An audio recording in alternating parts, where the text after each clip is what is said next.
माझी बायको फॅशनेबल आणि खूपच पातळ व छोटे ड्रेस घालायची. मी तिला सारखं सांगत होतो, तू नीट व्यवस्थित कपडे घालत जा, पण ती माझं कधीच ऐकत नव्हती. आधीच तिची एवढी आगडबंब वाढलेली छाती, मला तर खूपच लाज वाटायची. पण एके दिवशी असं काही घडलं की ते दृश्य पाहून माझं तर हृदय धडधड करत होतं. काय करावा ते देखील काही सुचत नव्हतं. पातळ ड्रेसमधून तिचे दोन्ही मोठे. मित्रांनो, माझं नाव दिनेश आहे. मी दिसायला जरा काळा सावळाच होतो, म्हणून मी अभ्यासाकडे जास्त लक्ष दिले आणि शिकून एका बँकेत नोकरीला लागलो. मला माहीत होतं की मी दिसायला कोरा गोमटा नाही, म्हणून मला नोकरी करणे भाग होतं. नाहीतर माझं लग्न झालं नसतं. मी 10वीला असतानाच हे मला जाणवलं होतं, कारण आमच्या शाळेत इतर हँडसम गोरी गोमटी मुलं होती. सहसा मुली त्यांना जास्त बोलायच्या. आमच्या शाळेतल्या दिसायला भंगार असलेल्या मुली देखील हँडसम मुलांच्या पाठीमागे लागायच्या. तेव्हा मला खूप वाईट वाटायचं. मला त्या सुंदर मुलांचा खूप हेवा वाटायचा. पण मी तेव्हाच ठरवलं होतं की मी चांगलं शिकून कुठेतरी नोकरी करणार आणि दिसायला हिरोईनसारखी बायको करणार. आता माझं वय 30 वर्ष आहे. मला नोकरी असल्यामुळे मी दिसायला खराब मुलींना तत्काळ नकार देत होतो. माझं हे असं चालू असताना मला मुंबईची खूपच सुंदर मुलगी आवडली. मी माझ्या लग्नाची नोंदणी ऑनलाईन केली होती, म्हणून त्या मुलीचे वेगवेगळ्या पद्धतीतील फोटो मला पाहायला भेटले. ती मला खूप आवडली. दिसायला तर ती एखाद्या अप्सरेसारखी दिसत होती. मग मी लगेचच तिला पसंती दिली. तिचं नाव श्वेता होतं. पण त्या दिवशी रात्रभर मी याच विचारात होतो की एवढी सुंदर श्वेता मला पसंत करेल का. पण सकाळी उठताच माझ्या मोबाईलवर श्वेताचा मेसेज आला होता. तिनेही मला लग्नासाठी होकार दिला. 2-4 वेळेस आमच्या भेटीगाठी झाल्या. मग काही दिवसातच श्वेताचं आणि माझं लग्न झालं. मग मी तिला मुंबईहून पुण्याला माझ्या घरी घेऊन आलो. तसे माझे आई वडील खेड्यातच राहत होते. मी नोकरीसाठी पुण्याला राहत होतो. श्वेतामुळे मी 2 BHK चांगलं हायफाय घर भाड्याने घेतलं होतं. तसं मी काही दिवसातच एक नवीन घर घेणार होतो. पण सध्या श्वेता काय म्हणते हे मला आधी ऐकायचं होतं. मी तिच्या आवडीनुसार घर घ्यायचं ठरवलं होतं. एवढ्या मोठ्या घरात आम्ही दोघेच राहत होतो. पहिल्याच रात्रीला श्वेताने तर मला वेड लावलं. श्वेता खूप गोरी होती. पहिल्याच रात्रीच्या दिवशी तिने मला कोणत्याच गोष्टीसाठी नकार दिला नाही. मला जे पाहिजे ते तिने मनसोक्त करू दिलं. श्वेता एक चांगली मुलगी होती.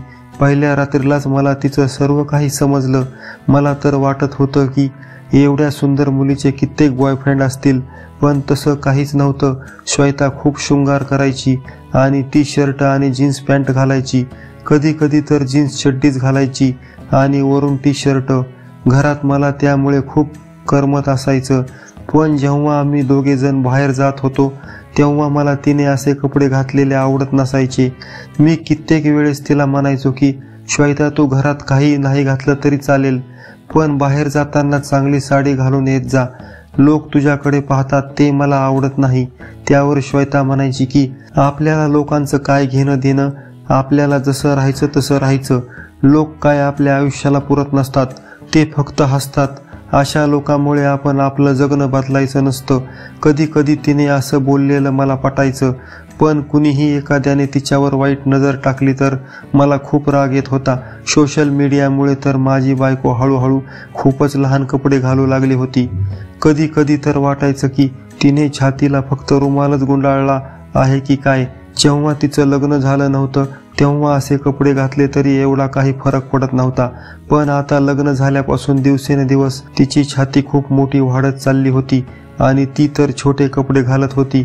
मला तर खूपच विचित्र वाटायचं. मी वेळोवेळी श्वेताला समजून सांगायचो, पण तिला माझ्या बोलण्याचा खूपच राग येत होता. त्यामुळे मी तर आता माझ्या बायकोला बोलायचं बंद केलं होतं. एके दिवशी मी बँकेत माझं काम करत होतो तेव्हा अचानक डिलिव्हरी बॉय आला आणि त्याने माझ्या हातात एक पार्सल दिला. तो म्हणाला की तुमच्या बायकोने हे पार्सल मागवलं आहे. मी घरी गेलतो पण घर बंद होतं. तेथील शेजाऱ्याने मला तुमचा पत्ता येथे सांगितला. श्वेता मार्केटमध्ये गेली होती. ती खूप वेळ लावते शॉपिंगला. मग मी त्याला पार्सलचे पैसे देऊन टाकले आणि पार्सल उघडू लागलो.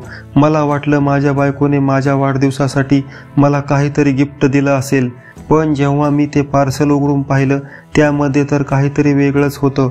एक अतिशय पातळ, मागून फक्त एक दोरी असणारा गर्ल ड्रेस त्यात होता. मी आजूबाजूला पाहिले, माझ्याकडे इतर कोणीच पाहत नव्हतं. बरं झालं माझ्या सहकाऱ्यांनी माझ्याकडे हे विचित्र दृश्य पाहिलं नाही, तर सर्वजण बँकेत माझ्यावर हसले असते आणि हसी मजाकमध्ये ही गोष्ट मॅनेजर साहेबापर्यंत गेली असती. मी घाई गडबडीने ते पार्सल परत पिशवीत ठेवून दिले. मग घरी गेल्यानंतर ते पार्सल मी माझ्या बायकोला देऊन टाकले, पण तिला काही बोलायची माझी हिंमत झाली नाही, कारण आता रात्र झाली होती.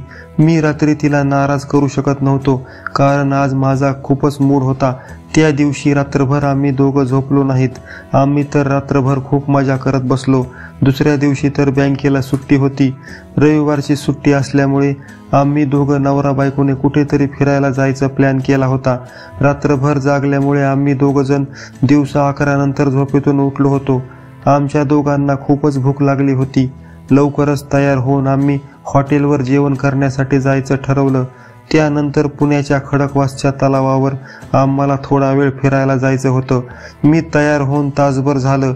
मी श्वेताला आवाज दिला, पण तरी देखील ती लवकर येत नव्हती. मग थोड्या वेळाने श्वेता माझ्या समोर आली. तेव्हा माझ्या अंगावर काटाच फुटला. तो ऑनलाईन घेतलेला ड्रेस तिने घातलेला होता. तो ड्रेस खूपच पातळ होता, म्हणून श्वेताची एवढी मोठी छाती स्पष्ट दिसत होती. फक्त मागे बांधलेल्या एकाच दोरीवर तो ड्रेस अवलंबून होता. श्वेताच्या अंगावर तो ड्रेस पाहून तर मी वेडा झालो होतो, पण त्यानंतर मला जरा वेगळंच वाटलं. मी श्वेताला म्हणालो की श्वेता, आज जरा तू जास्तच फॅन्सी ड्रेस घातला आहेस. त्यावर ती म्हणाली की तुम्हाला तर मी सजलेलं जमतच नाही. मी म्हणालो, श्वेता तू खूप छान दिसत आहेस, पण दुसरे लोक तुला बघतात ते मला आवडत नाही. त्यानंतर माझी बायको मला म्हणाली की दिनेश, माझं प्रेम फक्त तुमच्यावर आहे. तुमच्याशिवाय माझ्या मनात कधीच कोणाचा विचार येत नाही.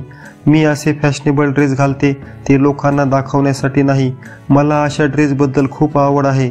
त्यानंतर मी तिला काहीच बोललो नाही आणि आम्ही दोघंजण आमच्या स्कूटीवर बसून फिरायला गेलो. स्कूटीच्या समोरच्या काचेतून माझं लक्ष सारखं श्वेताकडे जात होतं. मोठ्या कलिंगडा एवढी तिची वाढलेली छाती. मला तर वाटत होतं की हा पातळ ड्रेस फाटून बाहेर येते की काय, पण असं कधी झालेलं नव्हतं. फक्त माझ्या मनात असा विचार येत होता, येणारे जाणारे तरुण मुलं मला तर माझ्या बायकोकडे पाहत असल्यासारखे वाटत होते. पण माझ्या बायकोच्या चेहऱ्यावर खूप आनंद होता, म्हणून मी तिला काही बोललो नाही आणि तिच्या या आनंदाला मीही प्रतिसाद दिला. पावसाचे दिवस असल्यामुळे मी तर ड्रेसच्या वरून एक रेनकोट लटकवला होता. जशी जशी मी स्कूटी पळवत होतो तशी माझी बायको खूप आनंदी होत होती. मग आम्ही एका चांगल्या हॉटेलमध्ये पोटभर जेवण केलं. त्यानंतर आम्ही दोघंजण खडकवासला धरणावर फिरायला गेलो. तिथे एका गाड्यावर खूप छान कंस दिसले. भाजलेला वास येत होता. आम्ही दोघांनी मस्त चटणी मीठ लावलेलं एक कणीस घेतलं. मी तर काहीच बाहेरचं खात नव्हतो, पण श्वेताने हट्ट केला म्हणून तिच्याच कणसातला 1-2 घास घेतले. खात खात आम्ही धरणाच्या आजूबाजूला चालत होतो. पण तेवढ्यात असे काही घडले की मी तर याचा कधीच विचार केला नव्हता आणि श्वेताला सुद्धा असं होईल म्हणून कधीच वाटलं नव्हतं. आज देखील मला ते आठवल्यावर खूप शरमल्यासारखं होतं.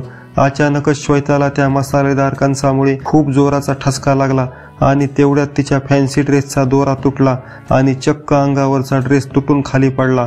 माझ्या तर पायाखालची जमीनच सरकली होती. माझ्या बायकोची गोरी पान आगडबंब छाती पूर्ण मोकळी दिसत होती. तिने तर आतमधून सुद्धा काहीच घातलेलं नव्हतं. माझं तर हृदय धडधड करू लागलं होतं. मी खूप भिलो होतो. श्वेताने तर डोळे झाकून घेतले. तिचं ते आगडबंब कसं लपवावं तेच सुचत नव्हतं. मित्रांनो, तुम्ही तर ते पाहून चक्कर येऊन पडला असता. तेवढ्यात विजेच्या वेगाने मी माझ्या अंगावरील रेनकोट श्वेताच्या अंगावर टाकला. लगेच तिला मी माझा रेनकोट घातला. पण धरणावर खूप लोक होते. बहुतेक त्यातल्या काही जणांनी हे विचित्र दृश्य पाहिले असेल. मग तसंच लवकर आम्ही दोघेजण आमच्या स्कूटीवर बसलो आणि घरी आलो. संपूर्ण रस्त्यावर घरी येताना आम्ही दोघे एकमेकांना काहीच बोललो नाहीत. श्वेता माझ्या पाठीमागे बसलेली होती. तिची हृदयाची धडधड मला जाणवत होती. ती देखील भीतीने गार झाली होती.